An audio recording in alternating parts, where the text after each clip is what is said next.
If you've been watching my videos for a while, you'll notice I'm animated when I talk. I move my hands all the time. You can watch any of my take speeches, I move my hands. If you watch me on Twitter or Instagram, I move my hands when I talk. I'm always moving my hands when I talk. And this is a habit I've learned. And I've learned to do this. And the reason I learned to do this is I didn't think it was that interesting a story, but I told someone once and they found it was interesting. When I was young, I used to go to chess tournaments with my father. My father was one of the best chess players in the world. And a lot of the chess players were ex-KGB.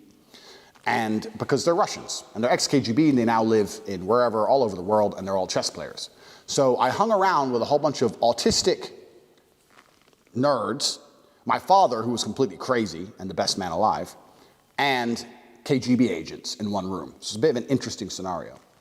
And we were sitting, and I was sitting with my father, who spoke fluent Russian. My father spoke Russian fluently. He learned Russian in the Air Force. He was a linguist for the Air Force. In fact, he was intelligence. He worked for the CIA. Long story. Anyway, my father and about 3 Russians were sitting around talking in fluent Russian. And the Russians are very well known for being very stoic. They don't talk very much. They're very hard people, especially the KGB guys, right? But the KGB guy told a story, and he was telling my father, saying that Russians in general aren't very animated when they speak. They sit still, they say yes, they say no, yes, blah, blah, blah. They're very, very calm. They don't like to talk too much. However, he was told that many Russians are trying to learn American mannerisms, and they're trying to learn to be more animated with their speech, and that many young people in the KGB, many Russians were learning to move their hands a lot more as they speak.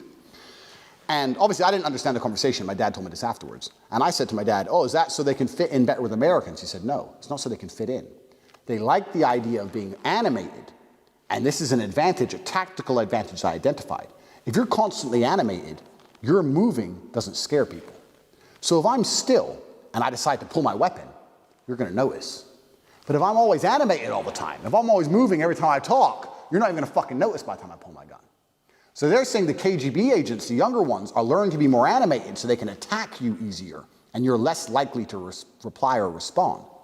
This is really interesting. I was told this at a young age. So I notice now, even now, if I'm in a room full of people and I'm constantly moving my hands, not that I'm a violent man, but especially if I'm in a room full of people I don't know, or if I'm in a bad situation, and if you watch these channels, you know I've been in a lot of bad situations. I always speak like this. And I speak like this because I'm always a step closer to smashing someone in the face than they anticipate. When they first, you'll notice, because humans identify these things. When I'm first in a room with 2 other men, and I'm moving my hands, at first they're a bit like, it's uneasy when a man's moving his hands. It's unusual, and they don't like it. But after 3 or 4 minutes, they're used to it. Ah, that's just how this crazy American talks. That's just how the American talks. He just likes to move his hands around. But now it's something I've learned, because being animated makes you more capable of assassination. And you never know. We live in a crazy world. Why not? I like to be expressive.